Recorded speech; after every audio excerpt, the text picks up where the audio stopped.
नमस्कार, times of Swaraj में आप सबों का स्वागत है। मैं हूं संतोष सिंह और आज हम टाइम्स ऑफ स्वराज में चर्चा करने जा रहे हैं कि पूरे दिन आज विधानसभा में जो कुछ भी हुआ, कह सकते हैं कि आज शिक्षा मंत्री ने लाखों छात्र और शिक्षकों का वाकई में दिल तोड़ दिया है। जी हां, जिस तरीके से एक माननीय सदस्य के सवाल के जवाब में शिक्षा मंत्री ने कहा कि 2009 का जो राष्ट्रीय शिक्षा में छात्र और शिक्षकों का जो औसत निर्धारित किया गया है वो हमने पूरा कर दिया है। TRE 3 के रिजल्ट के साथ हमने पूरा कर दिया है। सवाल तो शिक्षक और छात्रों के अनुपात से जुड़ा हुआ था, लेकिन जवाब में वो तथ्य छुपा हुआ था जिन तथ्य को समझने की जरूरत है। जी हाँ, तथ्य यही है कि अब TRE 4 नहीं होगा। तथ्य यही है कि अभी जो हाल के दिनों में जो STET पास किए हैं, अब फिर उन्हें बरसों बरस इंतजार करना पड़े तो कोई बड़ी बात नहीं होगी, क्योंकि जिस तरीके से शिक्षकों की बहाली हुई, अंधाधुंध बहाली हुई जिसका कोई मतलब नहीं था। कह सकते हैं कि नीतीश कुमार अपने जीवन में राजनीतिक दबाव में अगर कोई बहुत ही बड़ा ऐसा निर्णय लिया जिसका दशकों तक नुकसान होगा, तो उसमें एक शिक्षक बहाली भी है। जितने बड़े स्तर पर शिक्षकों की बहाली हुई, कहीं न कहीं शिक्षक में ऐसे लोग भी को आने का मौका मिल गया जो उसके योग्य नहीं थे। इसलिए कि जब आप क्वांटिटी की बात करिएगा तो क्वालिटी कहाँ से आएगी। और अब सरकार कहते हैं कि हम गुणवत्तापूर्ण शिक्षा की तरफ ध्यान देंगे। अरे भाई, जहाँ गुणवत्तापूर्ण बहाली पर ध्यान देना चाहिए वहाँ तो आप ध्यान दिए नहीं। वहाँ तो ओल बेल कटहर जो मिला सबको आओ फॉर्म भरो और नौकरी लाने वाली ही स्थिति हुई ना। अरे भाई, सबका अपना अपना क्षमता है, सबके अपना अपना। भाई, एक साल में आप कितने 5-6 वर्ष बाद आप वैकेंसी निकाले हैं। 2022 में तो आप वैकेंसी निकाले ही थे ना। अब 25 में वैकेंसी निकाले शिक्षक बहाली का, कहाँ से विद्यार्थी आ जाएगा। तो जिस स्टैंडर्ड का आपको छात्र चाहिए था, जिस स्टैंडर्ड का शिक्षक चाहिए था, वो इस लाखों बहाली में थोड़ी आता है। इसमें तो सब तरह के लोग पास कर गए, तुक्का मार के भी बहुत लोग पास कर गए। बहुत सारे लोग ऐसे भी हुए जो बाएं दाएं करके भी पास कर गए, क्योंकि ऑब्जेक्टिव परीक्षा के सहारे शिक्षक की बहाली हमें लगता है कि पहला राज्य होगा बिहार जहां इस तरीके से शिक्षकों की बहाली हुई। और उसका नतीजा तो राष्ट्र भी कह सकते हैं कि राष्ट्र भी भुगता गया और बिहार तो भुगतेगा ही भुगतेगा, क्योंकि BPSC से बहाल शिक्षकों का लेवल क्या है, वो कई महीनों के दौरान जो चीज़ें आवेदन लिखने में, पढ़ाने के दौरान बहुत सारी चीज़ें मीडिया के सहारे लोगों ने देखा है। तो TRE 4 की संभावना लगभग खत्म हो गई है। साथ ही ऐसे स्कूल और कॉलेज जो सरकार के अनुदान से चलता था, उस अनुदान को लेकर आज विधान परिषद में जबरदस्त हंगामा हुआ। नवल किशोर यादव, संजीव सिंह सहित जितने भी शिक्षा के कोटे से जो विधान परिषद बने हुए हैं, वो सारे लोग जबरदस्त तरीके से सवाल उठाया कि भाई आप देखिए, एसेस कीजिए कि जितना अनुदान आप देते हैं, जितना वो अपना रेवेन्यू मिलाते हैं, जितना आमदनी होती है कॉलेज को, आप नियत वेतनमान के लिए कुछ निर्धारित क्यों नहीं कर सकते हैं। और ये आज का नया मांग नहीं, सब बाकी सभी जगह आप संस्कृत मदरसा सभी जगह आप करते हैं, लेकिन यहाँ जबकि यहाँ स्टूडेंट को सबसे ज़्यादा कह सकते हैं कि आज भी आपका जो स्टूडेंट पढ़ के बाहर निकलता है 10th में, 12th के, आज भी 12th और ग्रेजुएशन में प्राइवेट स्कूल और कॉलेज की बदौलत ही बहुत जगहों पे शिक्षा व्यवस्था बहाल है। आपने तो सिर्फ स्कूलें खोल दी है, इंफ्रास्ट्रक्चर तो कहीं आपके पास नहीं है।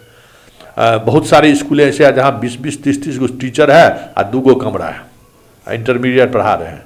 तो वो स्थिति तो नहीं है। इन लोगों के पास अपना कैंपस भी है, अपनी बिल्डिंग भी है, बहुत सारा इंफ्रास्ट्रक्चर भी है, लेकिन मंत्री ने सिरे से खारिज कर दिया कि नहीं, अभी संभव नहीं है। तो कह सकते हैं कि हजारों ऐसे शिक्षक जो आस लगाए हुए थे कि कम से कम 7-8 साल से उन लोगों का मानदेय बकाया है, वो मानदेय जल्द सरकार भुगतान कर दे, तो वो भी जो है होता हुआ नहीं दिख रहा है।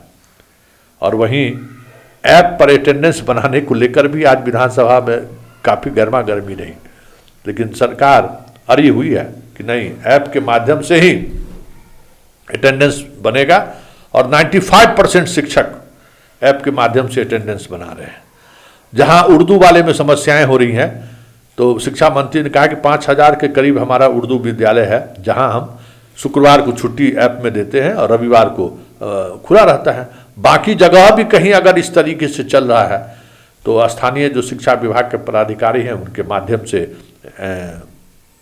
क्या कहते हैं, इस शिक्षा कोष में सुधार करवाएं। इस शिक्षा कोष में सुधार के सहारे चीज़ें बदल सकती हैं।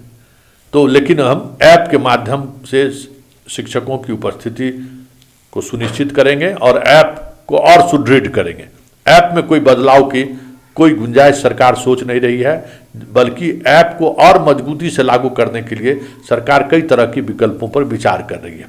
और इस दौरान सदस्यों ने यह भी कहा कि भाई आप शिक्षक का अपना मोबाइल, अपना नेट, अपना सब कुछ उसका खर्च हो रहा है और आप उसी के मोबाइल से आप अटेंडेंस की भी बात कर रहे हैं। तो शिक्षा मंत्री ने कहा है कि हम जल्द स्कूलों में टैब देने जा रहे हैं जिसके माध्यम से अटेंडेंस बनेगा, और भी टेक्नोलॉजी का हम इस्तेमाल करने जा रहे हैं जिसके सहारे हम चीज़ों को समझ सकते हैं।